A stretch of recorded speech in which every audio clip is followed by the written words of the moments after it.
काही दशकांपूर्वी राजा हो, काही दशकांपूर्वी छत्रपती शिवाजी महाराज पन्हाळगडावरती अडकले होते, कारण सिद्धी लय मोठा वेढा दिला होता किल्ल्याला.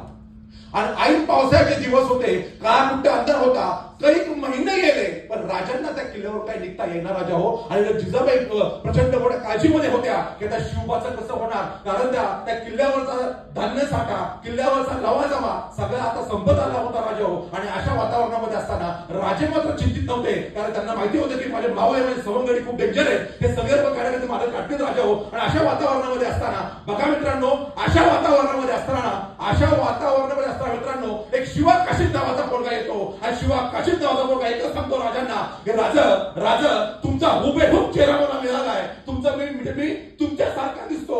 मी काय करतो राज, त्यांना हुलकावणी देण्यासाठी मी राज म्हणून त्याच्या गोटामध्ये जातो आणि एखाद्या कुस्तीच्या मार्गाने तुम्ही मात्र काय करा, विशाळगडावरती मार्गस्थ व्हा.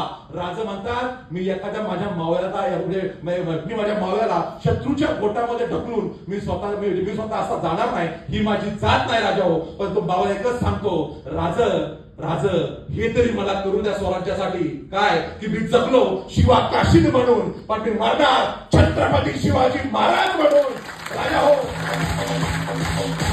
एक गोष्ट लक्षात घ्या, आजचा शिवा काशीद म्हणला असता तुमचं काय करायचं ते तुम्ही करा, आपलं खाऊन पिऊन मी सुखी आहे, जायचंय तसं जायचंय तवा जावा, काय मला करायचंय. आजचा शिवा काशीद मित्रांनो असा बोलला असता, पण त्यांनी एक पण कारण नाही दिलं राजा हो. आणि बघा मित्रांनो, हा तिकडे घुसता आणि मित्रांनो मुठभर मावळ्यांना घेऊन बाजी प्रभू देशपांडे हा त्यामुळे त्या गोडकिंडीतनं मित्रांनो, बघा त्या गोडकिंडीतनं मित्रांनो हे असं निघालं, राज आपण इकडून आता मार्गस्थ होऊया, राज तुम्ही त्या विशाळगडावरती पोहोचा, आज तोफांचा फक्त आवाज द्या म्हणजे मला कळेल की राज सुखरूप त्या किल्ल्यावरती पोहोचले. आणि मग मी काय करतो, इकडनं तिला पलायन करतो, असा हा सांगणारा बाजी प्रभू देशपांडे राजा हो मुठभर मावळ्यांना घेऊन त्या खिंडीमध्ये उभं राहतो. आणि राजे सगळं मुघलांचं सैन्य तिथे येतं. आजचा जर असताना बाजी प्रभू तो म्हणला असता, राजा आपण मी तुमच्यासोबतच पळत येतो, कारण काय झालंय मागं त्यांची लय आहे तो स्वप्न आहे. आजकाल त्यांची किती बघा, त्यांची हजारामध्ये, आणि आपली बघा आपलं काय आपण शेकडो मध्ये आपलं काय ते लागणार नाही, आपण सगळे पळून जाऊ असं आजचा म्हणला असता बाजी देशपांडे राजा हो. पण ते रक्त वेगळं होतं, जात वेगळी होती, कारण द्यायचं त्यांच्या रक्तात नव्हतं राजा हो. आणि झालं काय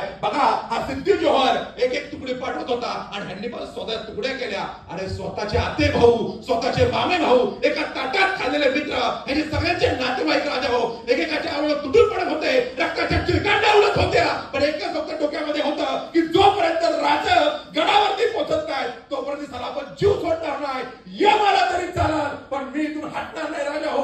हे त्याचा पाठ फिक्स होता राजा हो. हे जोपर्यंत ही कमिटमेंट आपल्यामध्ये येणार नाही तोपर्यंत वरचा भगवंत कधी असं म्हणणार नाही की तथास्तु, घे तुला गाडी, घे तुला बंगला, घे तुला मान सन्मान इज्जत. मित्रांनो असं कधी म्हणणार नाही. आणि मित्रांनो बघा, हाच तो बाजीप्रभू देशपांडे जेव्हा पूर्ण मरायला लागला, अर्ध मेला झाला आणि मरून पडला, तरी जीव नाही सोडला. मी परत एकदा उठून परत शत्रू संघ लढणार, पण राज पोचल्याशिवाय जीव नाही सोडणार. आणि ज्या वेळेस मित्रांनो त्या तोफा कडाडल्या तेव्हा ह्या बाजी प्रभू देशपांडेनं एकच सांगितलं, राज तुम्हाला ह्या बाजी प्रभू देशपांडेचा शेवटचा मानाचा मुजरा. आणि मग त्यांनी जीव सोडला राजा हो त्याच्या रक्तामध्ये, कारण न देणं असं होतं म्हणून त्या खिंडीला नाव चेंज झालं आणि त्या खिंडीचं नाव झालं पावन खिंड.